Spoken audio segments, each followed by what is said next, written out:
नमस्कार मंडळी, तुम्ही जर नॉनव्हेज प्रेमी असाल तर आजची रेसिपी खास तुमच्यासाठी आहे. आता उन्हाळा सुरू झालाय आणि उन्हाळ्यामध्ये कसं असतं ना, कितीही आवडीचा पदार्थ बनवला तरी चव लागत नाही. पण ही बोंबीलची भाजी चवीला इतकी भारी लागते ना, की ज्यांच्या तोंडाला चव नसेल ते सुद्धा ही भाजी खूप आवडीने खातील. बनवायला अगदी सोपी, अगदी अर्ध्या तासात ही भाजी तयार होते आणि बाजरीच्या भाकरीबरोबर चुरून खायला ही भाजी एक नंबर लागते. अगदी घरच्याच मसाल्यांमध्ये साध्या सोप्या पद्धतीने पण चवीला अगदी भन्नाट अशी बोंबीलची भाजी तयार होते. रोज रोज भाज्यांना काय करावं हा प्रश्न तर रोजच असतो आणि अशा वेळेला जर अचानक पाहुणे आले तेव्हा तुम्ही झणझणीत बोंबीलची रस्सा भाजी बनवू शकता. आलेले पाहुणे ही भाजी चाटून पुसून तर खातीलच आणि शिवाय तुमचं कौतुक केल्याशिवाय राहणार नाही. आणि भन्नाट चवीची ही बोंबीलची भाजी तुम्ही बाजरीच्या भाकरीबरोबर, ज्वारीच्या भाकरीबरोबर, त्याचबरोबर चपातीबरोबर खाऊ शकता. आणि गरम गरम भाताबरोबर तर ही भाजी एकदम जबरदस्त लागते. चला तर मग इतकी भन्नाट चव देणारी झणझणीत अशी बोंबीलची रस्सा भाजी कशी बनवायची ते पाहूया. तर आता इथे मी 7 ते 8 बोंबील घेतले आहे. मीडियम साईजची बोंबील इथे घेतले आहे. आता आपल्याला या बोंबलाचे छोटे छोटे तुकडे करून घ्यायचे आहे. बोंबलाच्या तोंडाला खूप काटे असतात, त्यामुळे सुरुवातीला अलगद असे बोंबलाचे तोंड कापून घ्यायचे, नंतर बोंबलाची शेपटी कापून घ्यायची. आता इथे मी एका बोंबलाचे 3 अशा पद्धतीने छोटे छोटे तुकडे करून घेतले. त्याचबरोबर बोंबलाला काही पंख असतात तेही काढून घ्यायचे. तर आता सगळ्या बोंबलाचे इथे आपण तुकडे करून घेतले. आता काय करायचं, बोंबील बनवण्यासाठी आपल्याला मसाला काढून घ्यायचा आहे. यासाठी गॅसवर एक कढई गरम करायला ठेवायची. आता 5 ते 6 लोकांसाठी इथे मी बोंबीलची भाजी बनवणार आहे. यासाठी अर्धी वाटी खोबऱ्याचे काप करून घेतले आणि कढईमध्ये थोडे तेल घालून हे खोबऱ्याचे काप मस्त काळपट होईपर्यंत तळून घेतले. आता तळून घेतलेले खोबऱ्याचे काप काढून घेतले. आता यामध्ये उभा चिरून घेतलेला कांदा घालायचा आणि थोडेसे तेल घालून कांदा सुद्धा मस्त काळपट होईपर्यंत तळून घ्यायचा. तर इथे मी 2 मीडियम साईजचे कांदे अशा पद्धतीने उभे चिरून घेतले, ते तळून घेतले. कांदा भाजून झाला की त्याच कढईमध्ये थोडी कोथिंबीर घालायची आणि ती थोडीशी परतून घ्यायची. आता त्याच कढईमध्ये मी 25 ते 30 लसणाच्या पाकळ्या आणि त्याचबरोबर थोडे अद्रक घातले. हे सर्व साहित्य मस्त 1 मिनिटभर परतून घ्यायचं. आता यामध्ये 1 चमचा पांढरे तीळ घालायचे आणि पांढरे तीळ सुद्धा मस्त तडतडेपर्यंत भाजून घ्यायचे.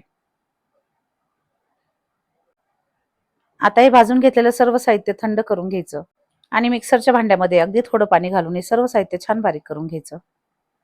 पण जर तुमच्याकडे पाटा असेल ना, तर पाट्यावरच हा मसाला वाटा. तर आता इथे मी एका पसरट भांड्यामध्ये थोडे कोमट पाणी घेतले आणि तुकडे करून घेतलेले सगळे बोंबील या कोमट पाण्यामध्ये घालायचे आणि हाताने चोळून चोळून मस्त बोंबील धुवून घ्यायचे. बोंबलाला जे काही थोडेफार पंख राहिले असतात तेही काढून घ्यायचे आणि हे पाणी काढून घेतल्यानंतर 2 ते 3 पाण्याने बोंबील पुन्हा स्वच्छ धुवून घ्यायचे. तर आता बोंबीलची भाजी बनवण्यासाठी इथे मी गॅसवर एक पॅन गरम करायला ठेवला. त्यामध्ये थोडे तेल घातले. आता इथे आपल्याला आधी बोंबील तळून घ्यायचे आहे, त्यामुळे तेल थोडे यामध्ये जास्तच घालायचे आणि मस्त मीडियम गॅसवर बोंबील छान लालसर होईपर्यंत परतून घ्यायचे. अशी ही बोंबलाची भाजी बनवताना जर बोंबील स्वच्छ धुवून घेतले आणि चांगले तळून घेतले, तर बोंबलामध्ये जो उग्रवास असतो ना, तो थोड्या प्रमाणात कमी होतो आणि बोंबीलची भाजी सुद्धा चवीला भारी लागते. आता तळून घेतलेले सगळे बोंबील बाजूला काढून घेतले आणि त्याच तेलामध्ये जो मिक्सरमध्ये आपण मसाला बारीक करून घेतला होता तो घातला. आता हा मसाला सुद्धा मस्त तेल सुटेपर्यंत परतून घ्यायचा. मसाला परतून घेताना सुरुवातीला गॅस मोठा ठेवायचा, नंतर गॅस कमी करायचा आणि अशा पद्धतीने 3 ते 4 मिनिट मस्त तेल सुटेपर्यंत मसाला परतून घ्यायचा. आता यामध्ये आपल्याला काही पावडर मसाले घालायचे. पाव चमचा हळद पावडर, अर्धा चमचा लाल मिरची पावडर, 1 चमचा गरम मसाला आणि त्याचबरोबर 1 चमचा कांदा लसूण मसाला घालायचा आणि त्याचबरोबर 1 चमचा धना पावडर घालायची आणि हा सर्व मसाला छान परतून घ्यायचा. कमी गॅसवर एकसारखा हलवत हा सर्व मसाला आपल्याला छान एकजीव करून घ्यायचा आहे.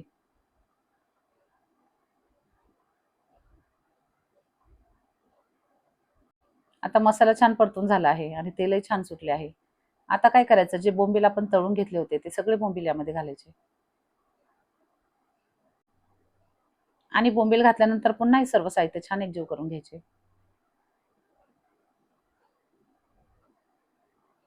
आणि तुम्हाला खरं सांगू का, जेवढा मसाला तुम्ही चांगला परतून घ्याल तेवढी ही भाजी चवीला भारी लागेल. त्यामुळे मसाले परतून घेताना अजिबात घाई करायची नाही. कमी गॅसवर मस्त घरभर सुगंध पसरेपर्यंत हे सर्व मसाले परतून घ्यायचे.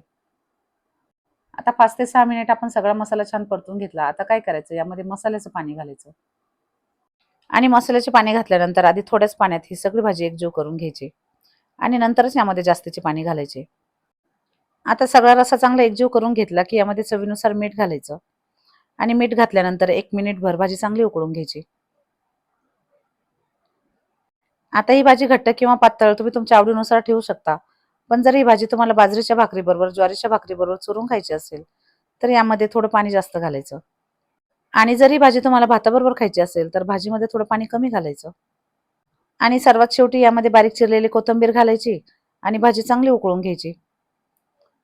3 ते 4 मिनिट कमी गॅसवर मस्त भाजी उकळून घ्यायची. बोंबील शिजले की नाही हे अशा पद्धतीने हाताने दाबून पाहिजे. तर आता बोंबील छान शिजले आहे. हाताने अगदी सहज बारीक होत आहे. तर मंडळी तुम्ही पाहू शकता अगदी अर्ध्याच तासात मस्त अशी आपली झणझणीत बोंबीलची रसाभाजी तयार झाली आहे. आणि तुम्हाला खरं सांगू का, ही भाजी चवीला इतकी भारी झाली ना, की सगळ्यांनी अगदी चाटून पुसून खाल्ली. तर मंडळी तुम्हाला ही साध्या सोप्या पद्धतीने बनवलेली बोंबीलची रसाभाजी आवडली का? आणि जर आवडली असेल तर कमेंट करून नक्की सांगा आणि एक लाईक नक्की करा. आणि उन्हाळ्यामध्ये जेव्हा भाजीला काही नसतं, तेव्हा हे सुके बोंबील घरामध्ये असतातच. तेव्हा कधीही केव्हाही आपण ही बोंबीलची भाजी बनवू शकतो. आणि या भाजीची चव इतकी भारी लागते ना, की केव्हाही भाजी बनवली तरी कुणाला कंटाळा येणार नाही. तेव्हा तुम्ही सर्वांनी एकदा माझ्या या पद्धतीने ही बोंबीलची मस्त अशी रस्साभाजी नक्की बनवा. व्हिडिओ आवडला असेल तर लाईक, शेअर आणि सबस्क्राईब करा. धन्यवाद.